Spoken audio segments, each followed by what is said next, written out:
In your company, I know that you specialize in the hacking aspect of it, but what have you seen that your customers want from you? Are you seeing more people just saying, can you test if we're vulnerable? Or we know we have vulnerabilities, can you make our system more secure?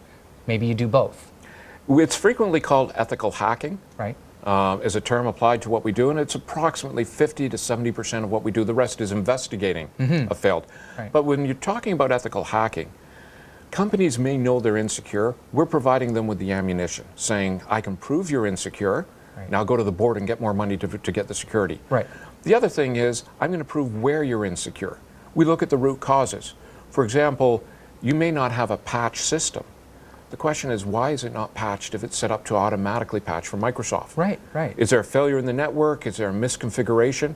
So we look for the root cause so that when you fix that, you're making the rest of your network secure now and for the future. Well, listen, thanks very much for allowing us to come in here, but I'd like to go and talk to your guys now and see what they have on the back end to hack into things and take a look at all the tools. So thanks very much, Robert. Really appreciate it. Thank you very much. Thank you. Hi, and we're back here at Digital Defense, and we're going to start taking a look at how easy it is to hack into systems. Something that we get asked all the time is, why do people do it, and how do they do it? And fortunately for us, we're here with Curtis and Yuri, and they're going to take us through a real scenario on these machines of how easy it actually is to hack into a system. Some of us should actually take some notes on this because, quite frankly, you could protect yourself in very easy ways with just a little bit of work. But thanks very much for doing this. Maybe you could walk us through exactly what's going on these machines so that everybody understands what's happening. Okay, so these two machines here will be the victim machines, and this machine here will be attacking these two. Okay. Right. That's great. Now, Curtis, are you going to be doing like hacks as this stuff is going on to grab people's information? Yeah, I'll be. Yuri's going to actually introduce us to what we're going to do in each instance. Okay. And then we'll go through and actually show how to get the exploitation. Super. Okay, so something that everybody's used here is Windows XP, obviously. Yep. At some point in their life, they've had that product. So maybe you can just walk us through. We'll watch what you're doing as it happens, and maybe you can walk us through it, Yuri. Okay. Great. So we're going to start by using Nmap to scan the network. Okay. So Nmap is used to map networks, and it's the most common hacking tool used. And it's typically the first step in starting a hack. Okay. And as we can see here, so what it does is that it finds all the computers on a network, and it says what they do and what services are running on these computers. Right. And it can even identify the operating system that's running remotely. Okay. So as we can see here, it identified the IP 192.168.1.13 right. as Windows XP. Yeah. So this computer is that IP address. And as we can see, port 445 is open. Right. And it's accepting traffic right now. Okay, okay. Now, a port is a door for the internet. It's what applications use to communicate on the internet. So now that... yeah, and you know what? I think it's important to note for everybody else, when you do email, that's a door.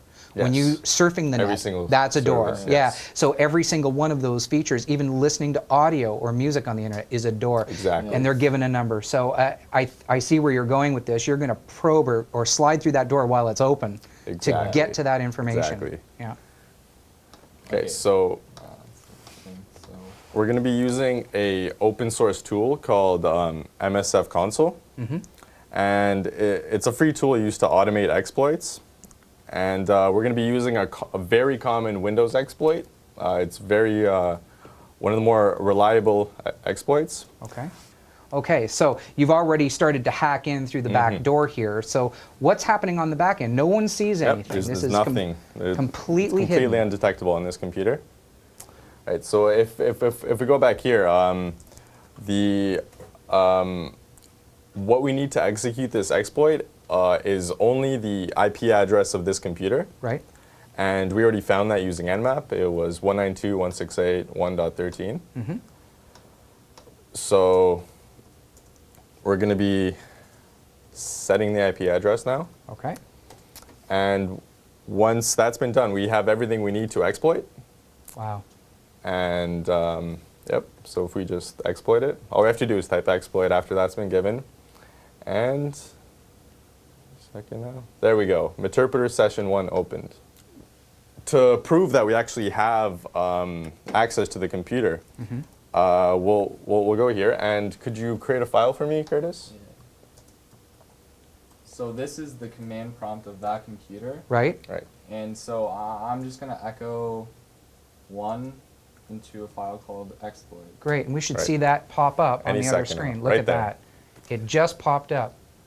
That's amazing. Now You something... can do that again if you want to capture it. Yeah, actually, you could just go ahead and throw one more file there Sure. while we're at it, just so that we can see that pop up again in case no one saw it. Call it exploit 2 or something like that. Any second now. Wow. There it is. So those files are now showing up on my home computer. Yes. And of course, you've got a direct connection to me. Quite frankly, and I've seen people do this, they end up saving their passwords in a notepad file. Exactly, yes. Or crazy nonsense like that. And really, at this point, you could not only place files there, but you can pull files. Yep, we have access to the entire file system. We can read and write whatever files we want. Also, we can get a hash dump of all of the passwords. So any user accounts or any passwords that are saved on this computer, Right. we can capture by just Yes. issuing a hash dump command.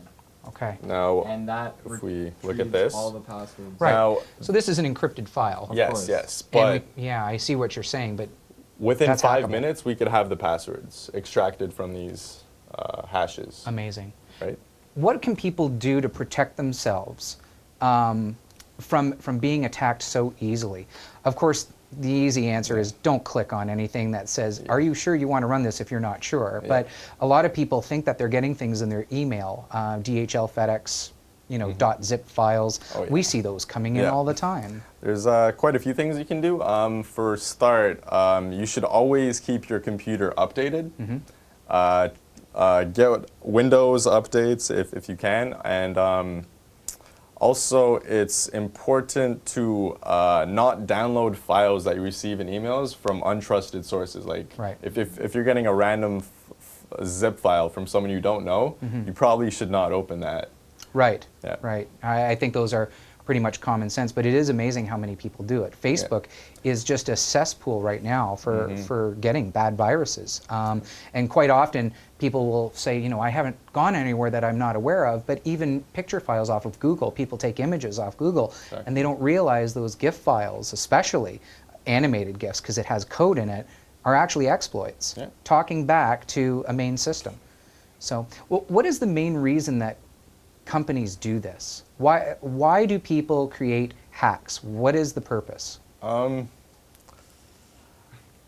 Like, like it It's a depends big who you're question. talking about. If you're talking about like the underground hackers who actually sell this stuff for money, Right. it's a lot of it would be corporate espionage, and also people like 0 days are like exploits that haven't been released yet, Right. and those would be for the most current versions of Windows, right?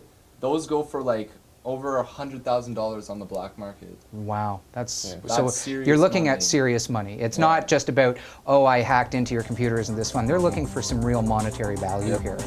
Wow, that's fantastic. Well, thanks very much for opening everyone's eyes, guys. That's great.